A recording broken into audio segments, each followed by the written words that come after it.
Hi hello welcome to my channel dentist மாமி. இன்றைக்கி நம்ம சேனலில் ஒரு லெங்க்தியான வீடியோ தான் பார்க்க போகிறோம். ஒரு டென்டிஸ்ட் மாமியாக என்னோடய ஒரு டே எப்படி போகுது அப்படின்றது தான் உங்கள் கூட ஷேர் பண்ணிக்க போகிறேன். டெய்லி மார்னிங் 6 to 6:30 எழுந்திரிச்சிக்கிட்டா தான் எல்லா வேலையும் முடிச்சுட்டு கிளினிக் போகிறதுக்கு கரெக்டாக இருக்கும். ஆனால் டெய்லி அப்படி இருக்காது. இன்றைக்கி வீடியோ எடுக்கணும், கரெக்டாக 6 எழுந்திரிக்கணும்னு நினச்சேன். பட் அதுவே முடியல. 6:15 6:30 ஆகிடுச்சு ஆல்மோஸ்ட். ஒரு நாள் ஒரு மாதிரி இருக்கும். 6:45 எழுந்திரிடுவேன், 7 ஆகிடும். அப்போலாம் ரொம்ப அறக்க பறக்க கிளம்புற மாதிரி இருக்கும். ஆனால் ஒரு விஷயம் மட்டும் எனக்கு புரியவே புரியாது. எவ்வளோ சீக்கிரம் எழுந்திரிச்சாலும் சரி, கொஞ்சம் லேட்டாக எழுந்திரிச்சாலும் சரி, வேலை இருந்தாலும் சரி, வேலை இல்லைனாலும் சரி, எப்படினாலும் எனக்கு லேட் ஆகிடுது. அது ஏன்னே புரியல. நான் மட்டும்தான் இப்படியா, இல்லை எல்லோரும் இப்படி தான் இருப்பாங்களா, எனக்கே தெரியல. எனக்கு என்ன புரியாதுன்னா, சீக்கிரம் எழுந்திரிச்சாலும் சரி, வேலை கொஞ்சம் கம்மியாக இருந்தாலும் சரி, எப்படினாலுமே லேட் ஆகிடுது. நானே யோசிப்பேன். ஆனால் சீக்கிரம் எழுந்திரிச்சிட்டாலோ இல்லை வேலை ஏதாவது கம்மியாக இருந்தாலோ எக்ஸ்ட்ராவாக ஏதாவது இதை இப்போ பண்ணிடலாமே, இதை முடிச்சிடலாம் அதை முடிச்சிடலான்னு ஏதாச்சும் பண்ணிகிட்டே இருக்க தோணுமா. அதனால் எப்படினாலுமே லேட் ஆகிடுது. சொல்ல கொஞ்சம் ஷையாக தான் இருக்குது. ஆனால் நான் எப்போவுமே ஒரு லேட் கம்மர் தான். ஃப்ரெண்ட்ஸு ரிலேட்டிவ்ஸ்னு எங்கள் அப்பா கூட கலாய்ப்பார், எப்போ பாரு லேட்டு தான்னு. கல்யாணத்துக்கு முன்னாடி, பாப்பா பிறக்கிறதுக்கு முன்னாடிலாம் கூட ஓகே தான். ஆனால் இப்போல்லாம் யாராச்சும் எப்போ பாரு லேட்டு, என்ன தான் பண்ணுவியோ அப்படிலாம் கேட்டால் கோவம் வந்துடுது. ஏன்னா சும்மா உட்காந்துட்டோன்னு லேட்டாக வரலையே, ஏதாச்சும் ஒன்று பண்ணிவிட்டு குழந்தைய வச்சுட்டு கிளம்புறதுக்கு அப்படி இப்படின்னா லேட் ஆகிடுது. அதனால் இப்போலாம் கொஞ்சம் கோவம் வருது யாராவது லேட்டுன்னு சொன்னாலே. அதுக்குன்னு நம்ம பாப்பாவை ரீசனாக சொல்லி எல்லா இடத்துக்கும் லேட் பண்ணிகிட்ருக்க முடியாது தான். ஆனாலும் என்ன பண்ணுறது, லேட் ஆகிடுதே. இன்றைக்கி நம்ம மெனு என்னென்னா, காலையில் பிங்க் சாஸ் பாஸ்தா, மத்தியானத்துக்கு சிக்கன் பிரியாணி. ஆக்சுவலாக நான் ஒரு பெரிய குக்லாம் கிடையாது. ஏதோ எனக்கு வரதை தெரிஞ்சதை அப்படி பண்ணுவேன். எல்லாமே நான் யூடியூப்லேருந்து கற்றுக்கிட்டது தான். எங்கள் அம்மா கிட்டே இருந்தும் எல்லாமே கற்றுக்கல, மாமியார் கிட்டே இருந்தும் எல்லாமே கற்றுக்கல. எல்லாமே நானாக பார்த்து தெரிஞ்சு யூடியூப்பில் பார்த்து பண்ணுறது தான். கொஞ்சம் கொஞ்சம் அவங்கள்த எங்கள் மாமியார்த சிலதெல்லாம் ஃபாலோ பண்ணிட்டேன். ஆனால் 90% யூடியூப்லேருந்து கற்றுக்கிட்டது தான். சிக்கன் பிரியாணி இது தான் நான் செகண்ட் டைம் பண்ணுறேன். ஏன்னா அப்பா கேட்ரிங் சர்வீஸ் வச்சுருக்கிறனால அடிக்கடி எங்களுக்கு பிரியாணி கிடைக்கும். அதனால் நம்மளாக எதுக்கு ஒரு புதுசாக ஒரு ரெசிப்பியை செஞ்சு அதில் ஏதாவது சொதப்பல் பண்ணி கொஞ்சம் சுமாரான டேஸ்ட்டில் சாப்பிட்ணும், நமக்கு தான் செம்ம டேஸ்ட்டில் அப்பப்போ கிடைக்குதே அப்படின்றனால பிரியாணிலாம் ட்ரை பண்ணுறதில்ல. சரி பண்ணி தான் பார்ப்போம், எல்லோரும் பண்ணுறாங்களே நம்மளும் ட்ரை பண்ணுவோம் அப்படின்னு பண்ணது தான் இந்த 2 வாட்டியுமே. அப்புறம் பாஸ்தா எப்போவுமே வீட் ஆர் மில்லட் பாஸ்தா தான் வாங்குவேன் பாப்பாக்காகவே. அது எதனாலனா, சரி எப்போவுமே தோசை, இட்லி, சப்பாத்தி இது மாதிரியும் பண்ணிகிட்ருக்க முடியாதுல்ல. சரி ஹெல்த்தியாகவும் இருக்கணும், டிஃப்ரெண்ட்டாகவும் இருக்கணும், அப்படி இப்படின்னு ஏதாவது செய்யணும் தான் மில்லட் ஆர் வீட் பாஸ்தா வாங்குறது. நூடுல்ஸுமே அப்படி தான், மில்லட் ஆர் வீட் நூடுல்ஸ் தான் வாங்குவேன். ஆக்சுவலாக நான் தேங்காய் பால் ஊற்றி சிக்கன் பிரியாணி பண்ணேன். லாஸ்ட் டைம் பண்ணப்போ ரொம்ப சூப்பராக வந்தது. இந்த வாட்டி கொஞ்சம் சுமாராக தான் வந்துச்சு. ஓகே, நம்ம பசங்களை எழுப்ப டைம் வந்துச்சு இப்போது. ஏப்பட்டி அம்மா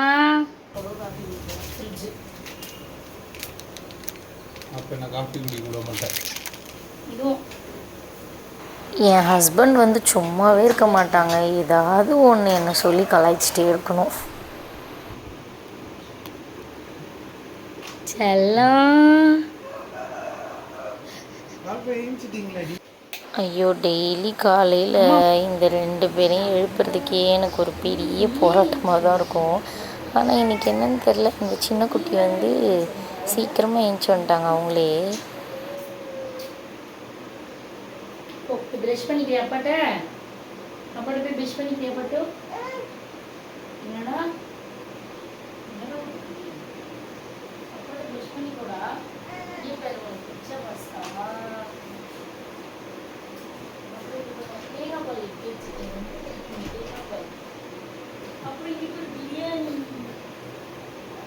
காலையில் ஸ்கூல் போகிறப்பெல்லாம் ஆனால் சமத்தாக கிளம்பிடுவா. ஒரு சில டைம் தான் நமக்கு கொஞ்சம் போராட்டமாக இருக்கும்.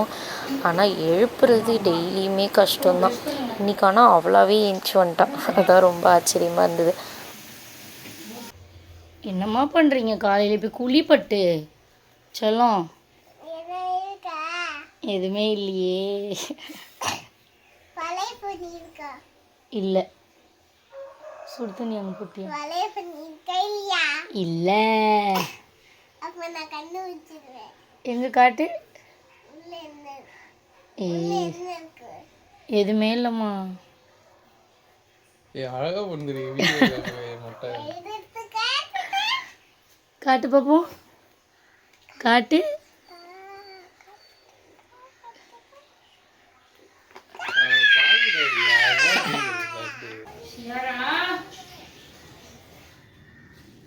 தூக்கி போடாவல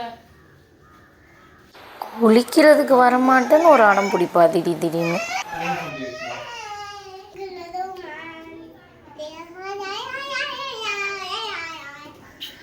இதோ நம்ம மில்லட் பாஸ்தா வேக வச்சாச்சு. பிங்க் சாஸ் ரெடி ஆக்கிட்டு இருக்கு. இதை தூக்கி அதில் போட்டு அவ்வளோதான், பிங்க் சாஸ் பாஸ்தா ரெடி. பீட்ரூட்டில் பண்ணது. நெக்ஸ்ட்டு பிரியாணி.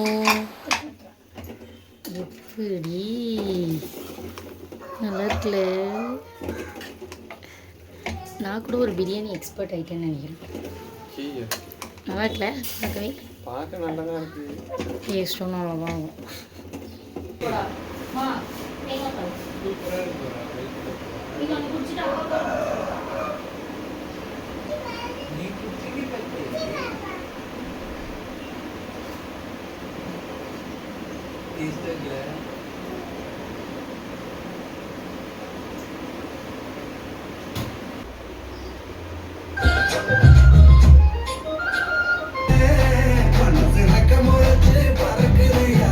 இது வந்து பாப்பா ஸ்கூல் ஸ்நாக்ஸ்க்காக ஓட்ஸ் பனானா பேன் கேக்.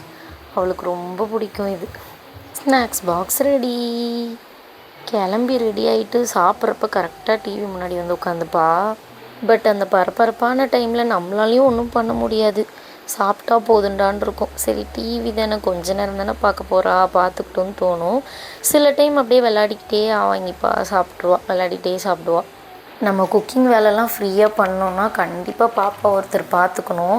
அப்படி இல்லைன்னா அவள் தூங்கணும். அவள் முழிச்சிட்ருக்கப்பெல்லாம் மோஸ்ட்டாக நான் வந்து ஏதாச்சும் ஈஸியாக பண்ணக்கூடிய வேலை மாதிரி தான் பண்ணுவேன்.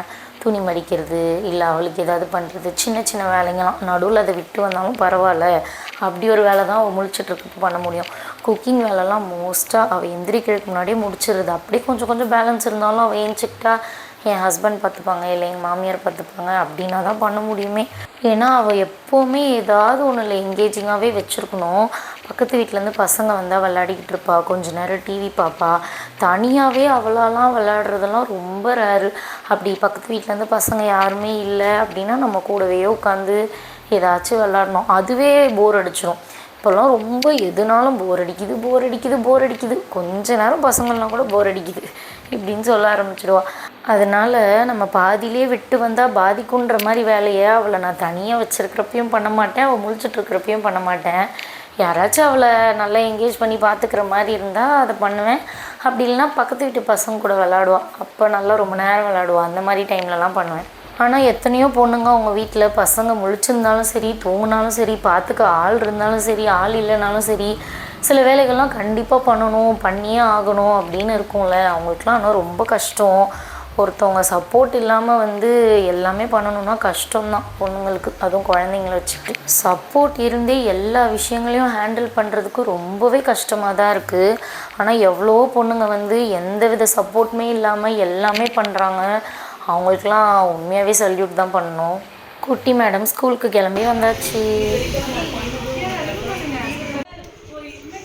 நானும் ஷியா குட்டியும் கிளம்பி அவளை ஸ்கூலில் விட்டு நான் கிளினிக் வந்தாச்சு. ஹஸ்பண்ட் வந்து கிளம்பி அவங்க ஆஃபீஸ் போயிடுவாங்க. ஒரு நாள் ஒரு மாதிரி இருக்கும். நான் வந்து கிளம்ப லேட் ஆகுது அப்படின்னா அவங்க 2 பேரும் சீக்கிரமாக கிளம்பிட்டா ஹஸ்பண்ட் அவளை ஸ்கூலில் விட்டு அப்படியே ஆஃபீஸ் போயிடுவாங்க. இவ்வளோ பெரிய ஷட்டரை வந்து அசால்ட்டாக தூக்குறேன், இது நானான்னு எனக்கே தோணுது.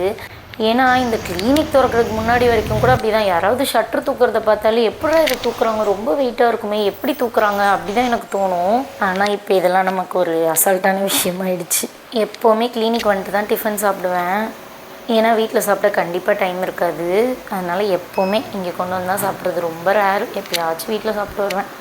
மார்னிங் மோஸ்ட்டாக வந்து அப்பாயின்மெண்ட் பேஷண்ட்ஸ் தான் வருவாங்க. ஏன்னா மார்னிங் கொஞ்சம் ஃப்ரீயாக இருக்கிறனால யாருக்காவது அப்பாயின்மெண்ட் கொடுக்கணுன்னா மார்னிங் தான் கொடுத்துருவேன். ஓபி பேஷண்ட்ஸுமே வருவாங்க.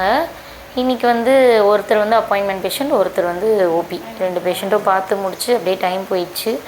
அப்புறம் 1 o'clock வரைக்கும் கிளினிக். பட் பாப்பா வந்து 12:30க்கு ஸ்கூல்லேருந்து கூப்பிடணும். அதனால் நான் தான் போகணும். ஒரு 12:40 அப்படி கிளம்பிடுவேன். கிளம்பிட்டு போய் பாப்பாவை கூப்பிட போயிடுவேன். முன்னாடி ஸ்கூல் சேர்த்த புதுசில் எங்கள் மாமியார் தான் போய் கூப்பிட்டு வருவாங்க. அதுக்கப்புறம் அவங்களுக்கு முட்டி வலி வந்துடுச்சு, அதோட நான் தான் போய் கூப்பிடுறேன். ஸ்கூலில் இவங்களுக்கு ஆனுவல் டே, அதனால அதுக்கு கொஞ்சம் தேவையான திங்ஸ் வாங்கணும். கடைக்கு வந்திருந்தோம் ஷாப்பிங்க்கு. இல்லையா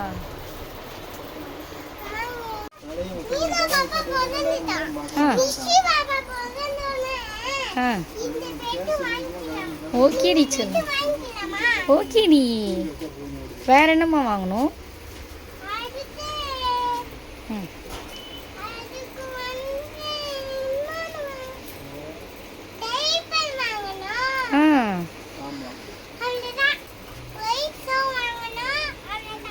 அவ்வளோதானா? ட்ரெஸ்லாம் வாங்க வேணாமா? ஓகேவாடா, இறங்கி நடந்து பாரு. நடந்து பாரு, கரெக்டாக இருக்கா? ஷாப்பிங்லாம் முடிச்சுட்டு அதுக்கப்புறம் நம்ம வீட்டுக்கு வந்தாச்சு. செம்ம வெயில். இந்த வெயில் டைமில் ட்ராவல் பண்ணுறதெல்லாம் ஒரு பெரிய கடுப்பு. கொஞ்சம் தான் வச்சுருக்கீங்களே, ஃபுல்லாக சாப்பிட்டீங்க.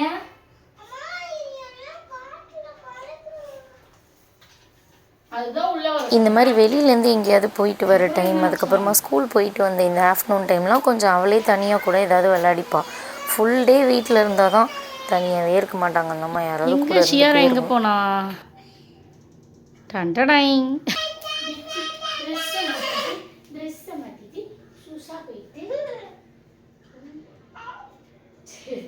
தனியாக சமத்தா விளாடுவா. அப்போது ஆனால் கூப்பிடுவா, அம்மா வாமா, அம்மா வாமா விளாடலாம் அப்படின்னு கூப்பிட்டுட்டே இருப்பாள்.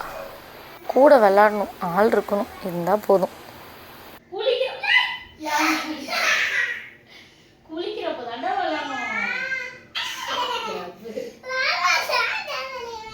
இந்த முட்டை ஒரு வாய் எடுத்து சாப்பிடுங்க.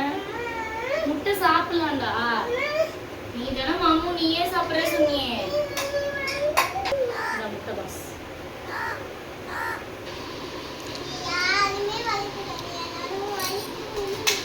சச்சோ.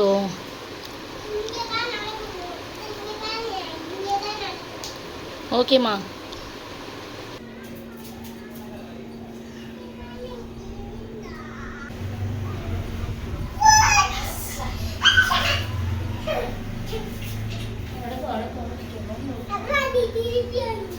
திருப்பியுமா மொக்க கேம திருப்பி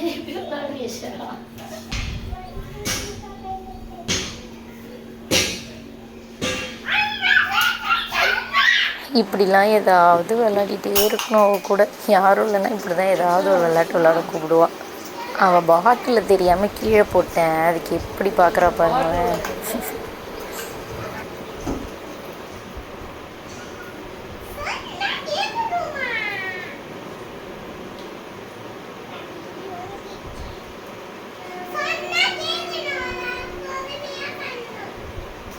என்ன கேட்கணும் சொன்னா?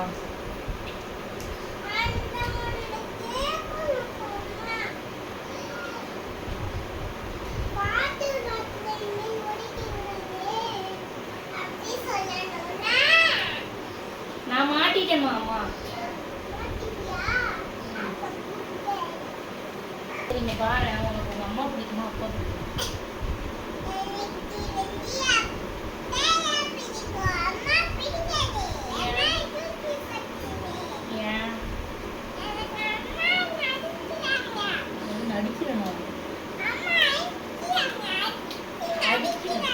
நான் உன்னை அடிக்கிறதே இல்லை இப்போலாம். உங்கள் அப்பா வேற நான் அடித்தாலே சண்டை போடுறாங்க.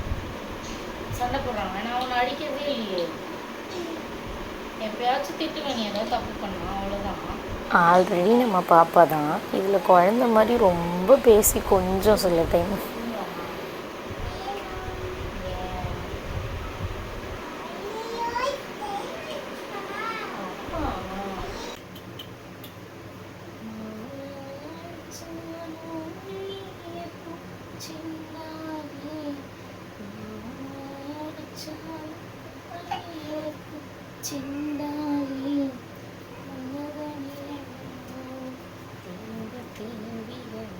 ஐயோ, தூங்க வைக்கிறதுக்கும் போராட்டம் தான், தூக்கத்துலேருந்து எழுப்புறதுக்கும் போராட்டம் தான். ரெண்டுத்துக்குமே ரொம்ப கஷ்டப்படணும்.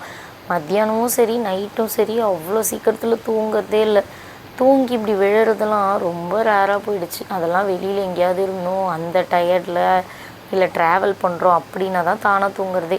வீட்டில் இருந்தால் விளாடிக்கிட்டே இருக்கணும், எவ்வளோ நாளும் விளாடலாம், ஆனால் தூங்கவே கூடாது. தூங்க வைக்கிறதுக்கே ரொம்ப கஷ்டப்படணும். எப்படியோ தூங்க வச்சாச்சு. இப்படிலாம் தூங்க வைக்கிறப்ப நமக்கும் தூங்கணும் போல் இருக்கும், ஆனால் எங்கே தூங்க முடியும்? அதுவும் அவளை இப்படி தோளில் போட்டு படுக்க வைக்கிறனால அவளை அப்படியே தூங்கணுன்னு பெட்டில் போட்டுடுறேன். அவளை பக்கத்தில் படுக்க வச்சுலாம் தட்டினா கண்டிப்பாக நானும் தூங்கிடுவேன். இருக்கிற டயர்டில் கண் அப்படியே இழுக்கும். காலைல 6:30க்கு அந்த மாதிரி எந்திரிக்கிறதுனால அதனாலேயே தோளில் போட்டு தூங்க வச்சுடுவேன். ஏன்னா நம்ம படுத்தா கூடவே சேர்ந்து தூங்கிடுவோம். சில டைம் தோணும் தூங்கலாம் கொஞ்ச நேரம் அப்படின்னு, ஆனால் ஒரு நாள் தூங்கினா எல்லா நாளும் அந்த தூக்கம் கரெக்டாக அந்த டைம் தூங்கணும் போலேயே இருக்குது. பட் என்னைக்காவது தூங்கிடுவேன் ரேராக. சில டைம் சரி தூங்குவோம் பார்த்துக்கலாம் அப்படின்னு. அதே மாதிரி தூங்கிட்டு ஒரு 1 ஹவரில் எந்திரிக்கலாம், ½ அன் ஹவரில் எந்திரிக்கலாம்னும் எந்திரிக்கவே முடியாது. இருக்கிற வேலை பார்த்தாதுன்னு இந்த காக்கை வேறு எப்படி பண்ணி வச்சுருக்கு பாருங்களேன். ஆஃப்டர்நூன் தூங்கினாலே அப்புறம் நம்மளுக்கு ஒரு வேலையுமே ஆகாது. இப்போவே பாப்பாவை தூங்க வச்சுட்டு சும்மா டாய்ஸு ஒரு 2-3 திங்ஸ் எடுத்து வச்சுக்கிறக்குள்ளவே மணி அவ்வளோதான் 4:30 கிட்ட ஆக போகுது. இன்னும் கொஞ்சம் ஒர்க் இருக்குது. டைம் ஆனால் எப்படி போகுதுன்னே தெரியாது. அவளை அந்த தூங்க வச்சதுக்கப்புறமா தான் நம்ம எக்ஸ்ட்ராவாக இருக்க கொஞ்சம் ஒர்க்ஸ்லாம் பண்ண முடியும். கரெக்டாக இருக்கும் டைமு. இதில் நம்ம தூங்கினா அந்த வேலை எல்லாமே அவ்வளோதான் போயிடும். நம்ம கண்டிப்பாக ரெஸ்ட் எடுக்கணும், எந்த வேலையும் இப்போதைக்கு பண்ண வேணாம் அப்படின்னு யோசிச்சா வேணால் படுத்துக்கலாம். ஏன்னா தூங்கிட்டு அந்த ஒரு ½ அன் ஹவரில் எல்லாமும் ஏஞ்சிக்க முடியாதா? அதான் அவள் தூங்கவே அந்த 3:30 இப்போலாம் 4 கூட ஆக்கிடுறா சில டைம். அதனால் நம்மளும் அந்த டைம் தூங்கினா கரெக்டாக அந்த ஒரு 5:30க்கு ஏஞ்சி கிளம்பி கிளினிக் போக தான் கரெக்டாக இருக்கும். அதனாலே தூங்குறது கிடையாது. ஏதாவது இந்த மாதிரி சின்ன சின்ன வேலைங்க, பேலன்ஸ் இருக்க ஒர்க்கு, இல்லை அவள் 3 o'clockலாம் தூங்கிட்டானா நமக்கு கொஞ்சம் டைம் கிடைக்கும்ல ஒரு 5:30 வரைக்கும். அப்போ அந்த யாரும் டிஸ்டர்ப் பண்ணக்கூடாது அப்படின்னு நினைக்கிற மாதிரி ஒர்க்கெலாம் இருக்கும்ல, அதெல்லாம் பண்ணுவேன். எங்கள் மாமியார் இருந்தால் நிறைய ஹெல்ப் பண்ணுவாங்க. அவங்க ஆனால் இந்த வீடியோ எடுக்கிற டைமில் இல்லை. அப்போ என்னோடய சிஸ்டர் இன்லாக்கு குழந்த பிறக்க போகுதுன்னு அவங்க வீட்டுக்கு போயிட்டாங்க. அதனால் அவங்க இல்லாதனால எனக்கு ஃபுல்லாகவே இன்னும் நிறைய வேலை. இப்போ ஆனால் டின்னர் செய்கிற வேலை இருக்காது. ஏன்னா ஈவினிங் மாமியார் இல்லாதனால பாப்பாவை கூப்பிட்டு போய் அம்மா வீட்டில் விட்டுருவேன். அதனால் நைட்டு நாங்கள் அங்கேயே டின்னர் சாப்பிட்டு வந்துடுவோம். அவங்க இங்கே இருந்தாங்கன்னா அவங்க பாப்பாவை பார்த்துப்பாங்க. நான் ஈவினிங்கே டின்னர் செஞ்சு வச்சுட்டு போயிடுவேன். இப்போ அந்த டின்னர் செய்கிற வேலை இல்லை, ஆனால் மற்ற வேலைங்களாம் எக்ஸ்ட்ரா இருக்குது. ஸோ எப்படினாலும் நமக்கு ஏதாவது ஒரு வேலை இருந்துகிட்டே தான் இருக்கும், இல்லாமல் இருக்கவே இருக்காது வேலைன்றதே. இது ஈவினிங் ஸ்நாக்ஸ்க்காக எனக்கும் பாப்பாக்கும் அவள் பாலில் ஊற வச்சுட்டு சர்க்கரை போட்டு நட்ஸ் ஃபுல்லாக கட் பண்ணி போட்டுருவேன். ரொம்ப டேஸ்ட்டாக இருக்கும், நல்லா ஊறி. எனக்கும் ரொம்ப பிடிக்கும், பாப்பாவுமே சாப்பிடுவாள். என் ஹஸ்பண்டுக்கும் ரொம்ப பிடிக்கும். ஆனால் ஈவினிங் அவங்க இல்லாதனால மோஸ்ட்டாக கொடுக்கவே முடியாது, நாங்கள் தான் இதை சாப்பிடுவோம். அப்புறம் இந்த டைம் தான் நான் வாஷிங் மிஷினில் போட்ட துணி எடுத்துகிட்டு போய் காய போடுவேன். நேற்று இதே டைம் போட்ட துணி இருக்கும், அந்த காஞ்ச துணியெல்லாம் எடுத்துகிட்டு இப்போ முடிஞ்ச துணியை காய போட்டு செடிக்கெல்லாம் தண்ணி ஊற்றிட்டு வந்துடுவேன். எனக்கு செடி வளர்க்குறதுனா ரொம்ப பிடிக்கும். இந்த பூலாம் வளர்க்குறத விட எனக்கு வீட்டுக்கு நமக்கு தேவையான பொருட்கள்லாம் வளர்க்கணும் அப்படின்றது தான் ஆசையாக இருக்கும். இந்த தூதுவளை, கற்பூரவள்ளி, கருவேப்பிலை, துளசி, அப்புறம் இந்த காய்கறிங்க இதெல்லாம் போடணும்னு ஆசை. ஆனால் ஓரளவுக்கு தான் இருக்குது. நான் ஆசைப்பட்ட எல்லாமே போடவும் முடியல, அது வளரவும் மாட்டேங்குது, ரொம்ப மெயின்டைனும் பண்ண முடியல. ஏதோ ஓரளவு அப்படியே மெயின்டைன் பண்ணி பார்த்துட்ருக்கேன். ஆனால் இப்போவே இருக்கும் எனக்கு கொஞ்சம் தேவையானதெல்லாம் இருக்கும். ஆனால் நினச்ச மாதிரி பண்ண முடியல, ஃபுல்லாக மெயின்டைன் பண்ணி இன்னும் நிறைய வச்சு நல்லா பார்த்துக்க முடியல. திருப்பி சேம் நம்ம மார்னிங் கிளம்புன ரொட்டீனே அப்படியே ஃபாலோ ஆகும். ஃபேஸ் வாஷ் பண்ணி கிளம்பி பாப்பாவை எழுப்பி அவளுக்கு ஸ்நாக்ஸ் கொடுத்து அப்புறம் கிளப்பி கூப்பிட்டு போகணும். அதுக்கு ஒரு போராடணும். அந்த அம்மா ஏஞ்சிக்கவே மாட்டாங்க. காலையிலையும் எழுப்புறது கஷ்டமாக, ஈவினிங்கும் பாருங்கள், ஈவினிங் நல்லா தூங்குவான் இன்னும். ஏன்னா தூங்கவே ரொம்ப லேட் பண்ணிடுறா. இப்போலாம் தூங்கவே 3:30, 4 கிட்டலாம் ஆகிடுச்சுன்னா 6க்குள்ளே ஏஞ்சிக்கணும்ல. ஒரு 5:30க்கு எந்திரிக்கணும். 5:30க்குலாம் 6:30லாம் ஆகுது. சில டைம்லாம் 7 ஆக்கிடுறா. நைட்டும் தூங்க திருப்பி அதே மாதிரி 11:30, 12 அந்த மாதிரி ஆகிடுது. மாமியார் இருந்தாங்கன்னா சில டைம் தூங்குறப்போ கூட அப்படியே விட்டு போயிடுவேன். அவங்க எழுப்பி ஸ்நாக்ஸ்லாம் கொடுத்து பார்த்துப்பாங்க. இப்போ நான் கிளினிக் போகிற டைமுக்குள்ளே அவளை எழுப்பி கிளப்பி ஏதாவது கொடுத்து கூப்பிட்டு போகணும்ல, அதனாலேயே இன்னும் சீக்கிரமாக அவளை எழுப்பிட்டுருக்கேன்.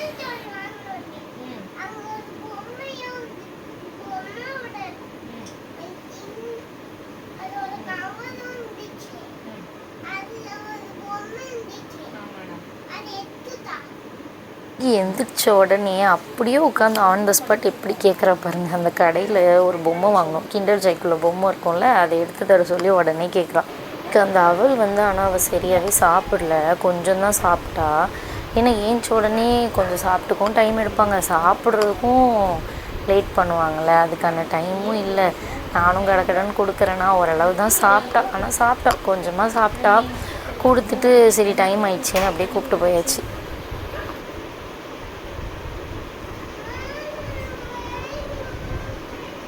இன்னொரு 2 வாய் வாங்கிக்கோ, மிச்சம் அப்பா வச்சுட்டு போயிடும். நைட்டு என்ன அப்பா சாப்பிடுவாங்க, இன்னும் 2 மட்டும். Okay, thank you. என் அழகு ஷியா குட்டியை பத்திரமா கூட்டு போடி உள்ள. போங்க போங்க.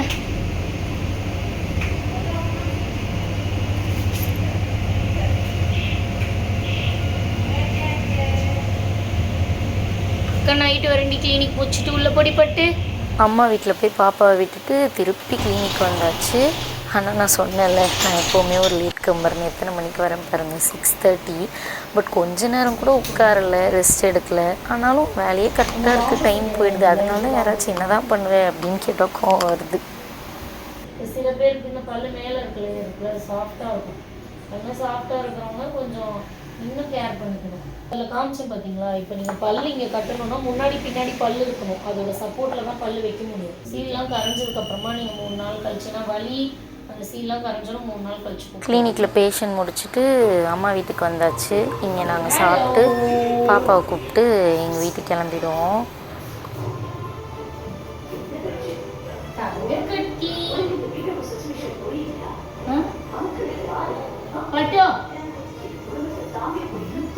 அம்மா வீட்டில் தான் இந்த மாதிரி சூடாக மொறுன்னு தோசைலாம் கிடைக்கும். எனக்கு இந்த மாதிரி தோசை சாப்பிட தான் ரொம்ப பிடிக்கும்.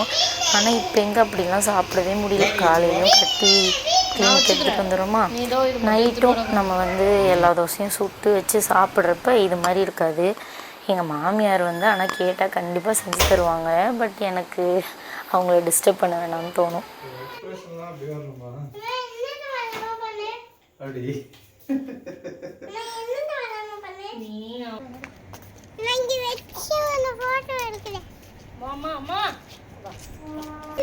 சரி தனியாக நெல்ல பூச்சாண்டி வருவான், அப்படியே பின்னாடி தான் வருவான்.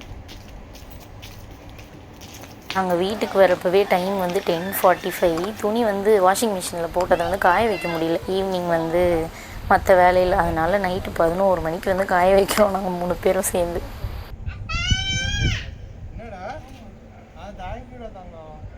ஃபுல் டே நம்ம ரொட்டீன் வந்து இப்படி தான் போகும். ஒரு நாள் ஒரு மாதிரி சேஞ்சஸ் கண்டிப்பாக எல்லாருக்கும் இருக்கிற மாதிரி எனக்கும் இருக்க தான் செய்யும். பிஸியாக ஹெக்டிக்காக போனாலும் ஹாப்பியாக போகிற மாதிரி இருக்கும். இது கண்டிப்பாக ஒருத்தரோட சப்போர்ட் இருக்கிறனால மட்டும்தான். ஓகே பாய், இன்னொரு வீடியோவில் பார்க்கலாம். வீடியோ பிடிச்சிருந்தா லைக் பண்ணுங்கள், மறக்காமல் நம்ம சேனலை சப்ஸ்கிரைப் பண்ணி வச்சுக்கோங்க.